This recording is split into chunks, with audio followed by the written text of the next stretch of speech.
Depois de descobrir que os orcs machos praticamente viviam em um ciclo interminável de... Bem, vocês entenderam. Genji finalmente começa a conversar com a rainha dos orcs. E dessa vez, pelo menos por alguns segundos, ele parece estar falando sério. Genji explica que entende o motivo pelo qual os orcs fêmeas precisam da reprodução da espécie. A rainha concorda, mas deixa claro que existe um problema. A libido dos machos estava diminuindo, e isso era considerado uma ameaça de sobrevivência da raça. Afinal, segundo ela, os nascimentos de machos já eram extremamente raros. Então, a rainha ergue seu gigantesco porrete e decide que a solução mais simples seria acabar com as 3 elfas que estavam ali. Uma solução bem radical, viu? Sim. Depois de toda aquela conversa sobre reprodução e sobrevivência da espécie, a solução encontrada por ela era eliminar as garotas que, teoricamente, estavam causando o problema. Oh, rainha orc burra, viu? E é justamente nesse momento que Genji decide entrar em ação. Ele levanta a mão e manda a rainha parar. Genji declara que não vai permitir que ninguém encoste nas garotas. Até aí, tudo parece relativamente heróico, certo? Só que então, ele explica o verdadeiro plano. Genji dá um passo à frente e anuncia. Ele vai ficar com todas as orc fêmeas. Oh, cara de coragem, tá doido. A Ezis fica completamente chocada. Pinoco também. E quem caralhos não ficaria chocado com uma decisão dessas? E até os próprios orcs machos parecem não acreditar no que estão ouvindo. Porque Genji não está simplesmente oferecendo para ajudar. Ele está se oferecendo para substituir todos os machos da tribo. Porque ali tem energia, menino. E o mais absurdo é que ele apresenta isso como se tivesse acabado de encontrar uma solução matemática perfeitamente lógica. Pensa num absurdo, viu? Segundo Genji, se o problema é a reprodução da espécie, então ele poderia assumir essa responsabilidade sozinho. Ele chega até a explicar, através de um diagrama, que os filhos de orcs e outras raças ainda poderiam nascer como orcs. Ou seja, na cabeça do infeliz maluco aí, a situação é basicamente o seguinte: se vocês precisam de mais orcs, então eu resolvo. O bicho vai passar a chibata nas orcs tudinhas aí, tá doido? E nesse momento, eu acho que fica impossível não perceber como o Genji funciona, não é mesmo?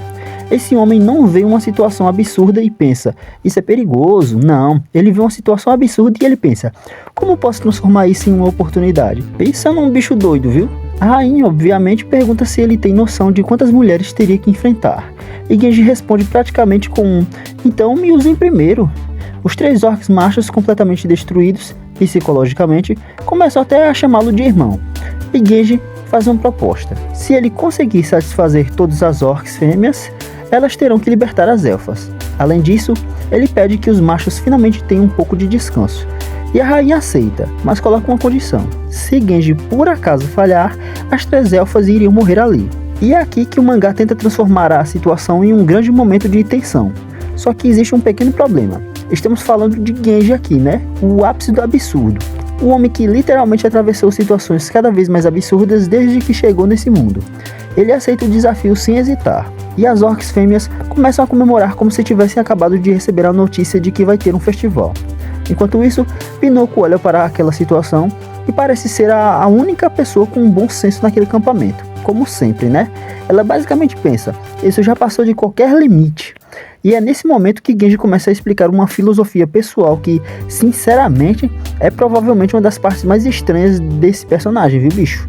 Ele afirma que nunca rejeitou uma mulher por causa da aparência, mesmo que ela fosse diferente das expectativas dele. É como se ele tivesse basicamente dizendo, ah, e daí que é um dragão? Pra se pra cá, se você é um dragão, eu sou um burro, e passa a chibata. Mesmo que fosse mais velha, segundo Genji, ele pensa primeiro em como aquela mulher se sentiria depois de ser rejeitada. Então ele conclui que não existe motivo para rejeitar uma mulher simplesmente pela aparência. É uma fala que tenta mostrar que por trás de toda loucura existe uma espécie de código pessoal dele aí. Genji sabe que está fazendo aquilo também pela própria satisfação, mas acredita que essa mentalidade foi justamente o que levou ele até aquele momento. Então, o sistema aparece. Você aprendeu uma nova habilidade.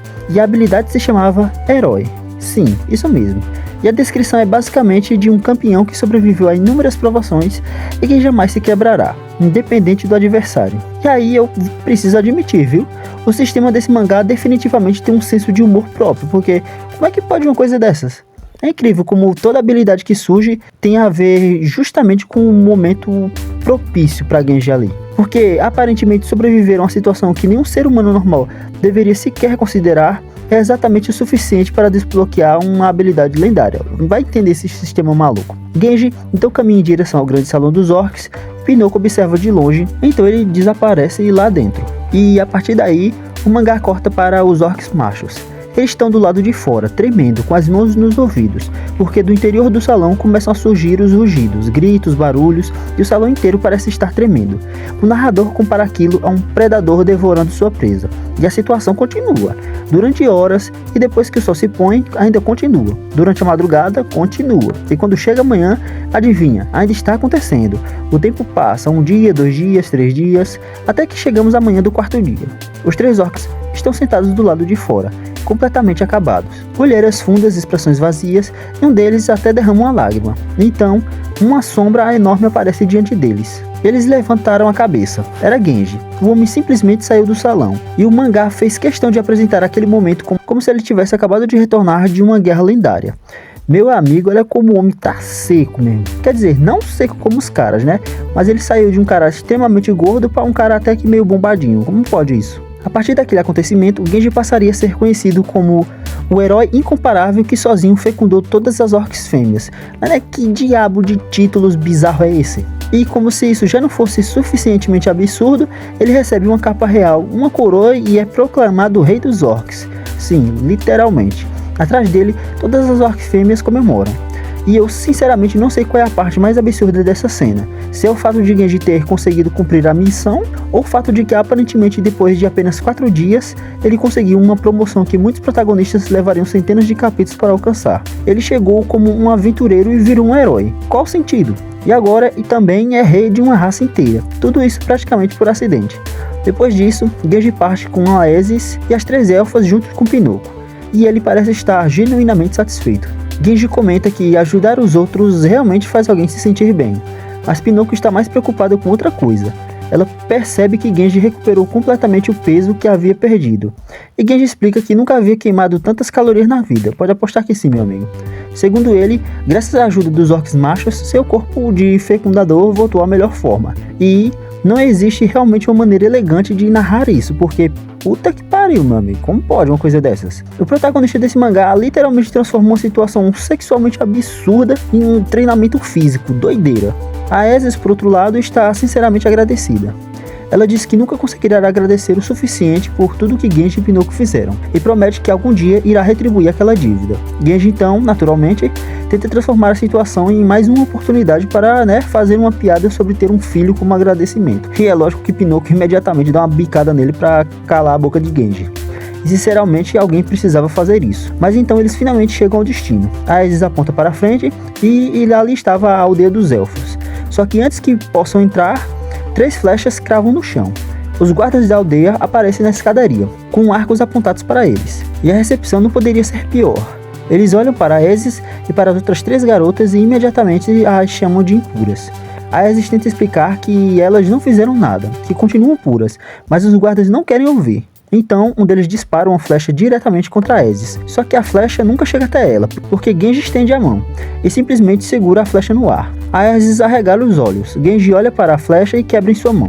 E dessa vez, ele não está fazendo piada, ele está bem sério. Um dos guardas ainda tem coragem de chamar a Aesis de impura e Genji de orc imundo. Genji pergunta por que atirou nela, então o guarda solta, seu desgraçado, e é nesse momento que uma nova presença aparece. Uma voz ecoa pelo local. Que barulhentas, diz a voz. Todos olham para cima. Então, uma mulher elfa surge no alto da escadaria. Ela usa um vestido longo e uma coroa e um cajado. E que elfa, hein?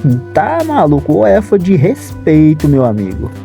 Borboletas voam ao redor dela e ao lado dela também você consegue perceber um pequeno cervo. A aparência dela é completamente diferente dos outros elfos. Com certeza, e que diferença, uma mulher de curvas, meu amigo. Ela não parece uma simples aldeã. Ela parece alguém que nasceu para ocupar aquele lugar. A mulher encara Genji e pergunta como um simples humano ousa desafiar os elfos. Genji percebe imediatamente que ela é alguém importante e ainda comenta que ela conseguiu perceber que ele é humano. A mulher sorri e confirma. Seu nome é Altícia. Ela é a líder daquela aldeia, uma alta elfa. E, depois de tudo que Genji acabou de enfrentar, depois de derrotar um dragão, virar um aventureiro, virar rei dos orcs e salvar 3 garotas, ele também encontrou alguém que parece estar em um nível completamente diferente.